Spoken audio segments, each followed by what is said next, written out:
It's difficult to compare phase 2 and phase 3 trials, but the survivals of Erdafitinib, Enfortumab, and Sacituzumab all seem to be very, very similar in the 10 to 13 month range overall for those patients with metastatic urothelial carcinoma.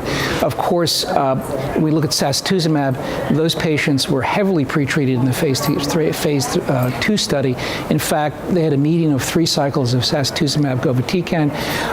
In the EV301 trial, it was a median of 1 to 2 cycles, mostly 1 to 2 cycles of therapy. Some patients received 3, and then of course in the THOR study it was 1 to 2 cycles of therapy. So these are very, very similar treatments in terms of their outcomes. What the question is how do we sequence these treatments? And of course, FGFR positivity would be one selection factor, and that's about 10 to 20% of patients overall with metastatic urothelial carcinoma.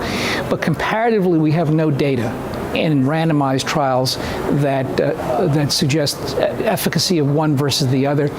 It would seem, based upon some retrospective data, that Enfortumab has similar response rates in FGFR positive patients, but that's again retrospective and not prospective data.